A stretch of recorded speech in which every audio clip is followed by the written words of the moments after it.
안녕하세요. 그네모타임 플러스입니다.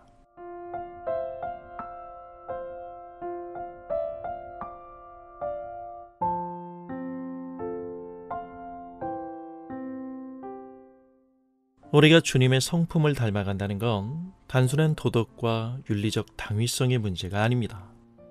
복음이 제외된 채 이 문제를 논하게 되면 사람은 겸손이라는 포장 속에서 겸손마저도 즐기려고 드는 즐거움에 푹 빠져버리게 되거든요.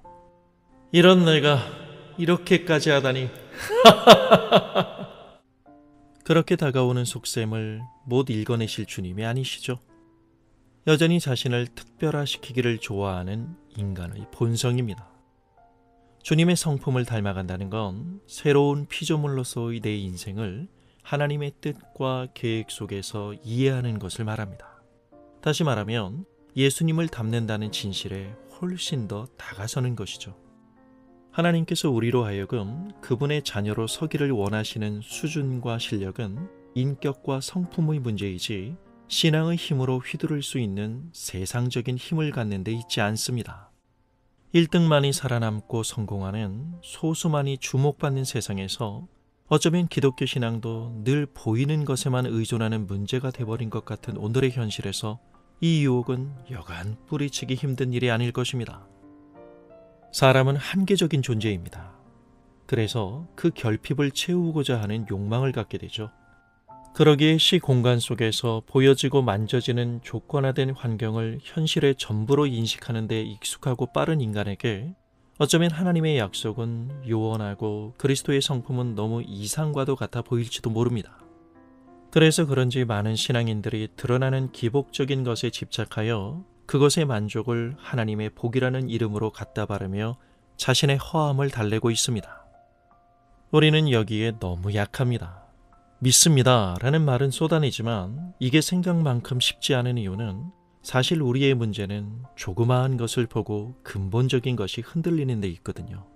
솔직히 신앙이 목사인 제게도 엄청난 스트레스로 다가오는 이유도 이 문제는 아니라고 잡아떼일 수는 없을 것 같습니다. 하나님의 뜻과 내 바램 사이의 그 거리의 차가 빚어내는 긴장감 같은 것이라고나 할까요? 그렇다면 여기서 우리는 나 자신을 향해 솔직한 하나의 물음을 던져야 합니다. 우리가 하나님의 자녀라는 이 사실을 증명함으로 확인받고 싶어하는 대상이 하나님입니까? 세상입니까?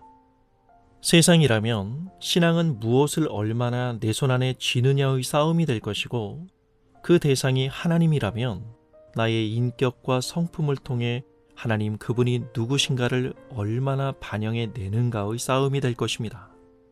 기억하시나요? 이 문제가 예수님을 시험한 마귀의 단골 논리가 아니었습니까? 내가 하나님의 아들이라면 세상의 시선을 붙들 수 있는 것으로 한번 증명해봐라. 예수님께서 여기에 대한 답을 세상이라고 내놓으셨다면 우리 인생의 커버 스토리는 소망이 아니라 영영 체념이 되고 말았을 것입니다. 십자가라는 아버지 하나님의 뜻에 자신을 내어드린 예수님의 겸손 안에서 우리에게 하나님과의 바른 관계, 즉 영생을 주시기 위해 우리의 죄의 문제를 풀어내신 하나님의 그 지혜가 오늘도 하나님의 그 택하신 백성들 속에서 움직이고 있습니다. 하나님의 능력이 물리적인 힘과 영향력이 아니라 자기를 비우신 예수님의 겸손을 통해 드러났다면 우리가 때론 바보 취급을 당한다 할지라도 양보하고 져주며 남들 뒤에 설 수 있는 용기는 진정 하나님의 이 지혜를 알기 때문일 것입니다. 우월하다는 해방감을 중시하며 이겼다 졌다 하는 논리에 휘둘리지 않고 매일매일 순간순간 나의 내적 중심을 잡을 수 있는 용기는 바로 여기에서 비롯됩니다. 빌립보서 2장 3절과 4절 말씀입니다. 아무 일에든지 다툼이나 허용으로 하지 말고 오직 겸손한 마음으로 각각 자기보다 남을 낮게 여기고 각각 자기 일을 돌볼 뿐더러 또한 각각 다른 사람들의 일을 돌보아 나의 기쁨을 충만하게 하라. 감사합니다.